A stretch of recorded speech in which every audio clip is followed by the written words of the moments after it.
நமக்கு ஏதாச்சும் மனசு கஷ்டமா இருக்கிறப்போ இல்ல ஹெல்த் பரமா கொஞ்சம் ஏதாச்சும் வீக்கா இருக்கிறப்போ நம்ம ஃபேஸ் கொஞ்சம் சேடா ஆயிடும் இல்லையா? அந்த மாதிரி நேரத்துல நம்ம ஹஸ்பண்ட் விட நம்ம பசங்க நம்மள எவ்வளவு நல்லா புரிஞ்சுக்கிறாங்க அப்படின்றது தெரிய வரும். ஃபேஸ் கொஞ்சம் மாறிட கூடாது. என்னாச்சு மம்மி, எதுக்கு டல்லா இருக்கிற, என்னாச்சு ஏதாச்சு அப்படின்னு சொல்லிட்டு கேட்டுட்டே இருப்பாங்க. அப்ப தோணும், இந்த மாதிரி பாசம் காட்டுற புள்ளியா நம்ம போட்டி போட்டி உதைக்கிறோம் அப்படின்னு சொல்லிட்டு தோணும். ஆனா மறுபடியும் அவங்க சேட்டை பண்ணாங்கன்னா மறுபடியும் மிதிக்கதான் செய்வோம். அது ஒண்ணும் பண்ண முடியாது.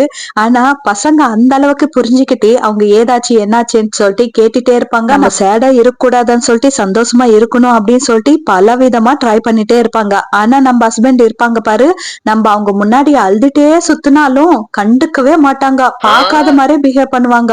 அவங்க நிஜமாவே பார்க்க மாட்டாங்களா இல்ல பார்த்தும் நமக்கு எதுக்கு இந்த வம்பு அப்படின்னு சொல்லிட்டு பார்க்காத மாதிரியே நடிப்பாங்களான்னு தெரியாது. ஆனா அந்த நேரத்துல ரொம்ப கஷ்டமா இருக்கும்பா. ஒரு வார்த்தை கேளுங்க, என்னாச்சு ஏதாச்சுன்னு சொல்லிட்டு ரொம்ப சந்தோஷப்பட்டுடும். எங்களுக்கு இருக்கிற நோயெல்லாம் கூட பறந்து போகும் அந்த ஒரு வார்த்தை. ஆனா வாயை திறந்து அந்த வார்த்தை மட்டும் வராது. பார்க்காத மாதிரி சுத்திட்டு இருப்பாங்க. இன்னும் கஷ்டமா தோன்ற விஷயம் என்னன்னா, நம்ம தேம்பி தேம்பி அழுதுட்டு இருந்தா இன்னொரு பக்கம் கொரட்டு சத்தம் வரும். அதுதான் கஷ்டமா இருக்கும். என்ன நான் சொல்றது?